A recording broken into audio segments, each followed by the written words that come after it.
Hi guys, today's video is in response to some questions we're getting about daytime MOTs and how to prepare your bike for them and all that is required. So today we're going to go through that. Let me turn around the camera and show you the bike. First of all, you need to make sure the bike's obviously in good shape. You need a horn. I just got this battery one off the internet, eBay or Amazon type thing. Not very loud, but should do. Next you need a speedometer. Mine is actually in charging at the moment, but I'll show you a picture of that. It is, not sure how you pronounce it, but it's spelled XOSS. It's a basic unit. No need to wire it up to anything. It's rechargeable. Doesn't need calibrated. Just turn it on and go. So that's handy. Actually, there's no lights or reflectors needed at all. Some people say you need a reflector, but you don't. Some do like regulation 4, section 3A of some act in 1989. I'll put a link below to show it to you, but you don't need any lights or reflectors because you're only supposed to be out during daytime and good visibility.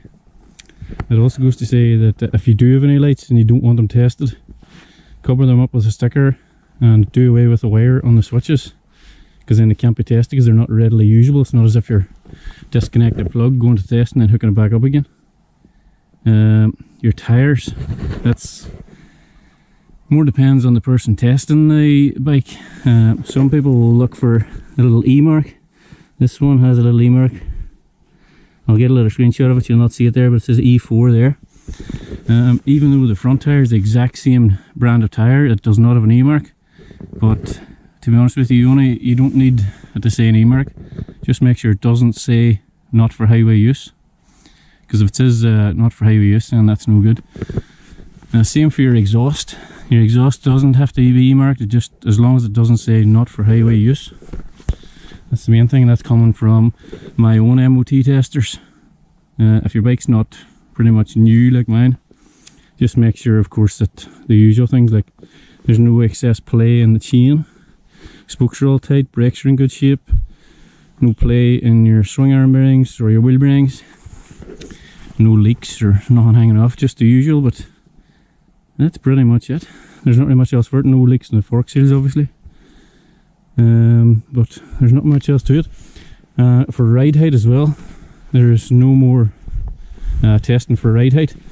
It doesn't matter anymore because you've probably seen little mini bikes and all sizes of bikes in the road. There's no longer a seat height regulation because that was a real pain.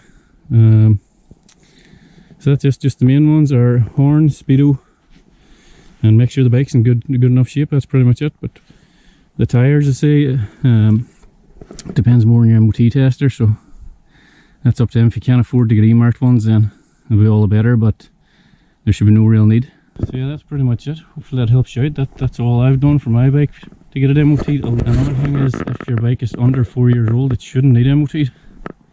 When I applied for mine, it was given the invoice. It was bought on May 2020 and it was registered on the 1st of November 2020, so it's still under 4 years old, so it doesn't need an MOT. So that's handy. So it doesn't need MOT for 4 years now, but just in case yours does, that's all you have to do.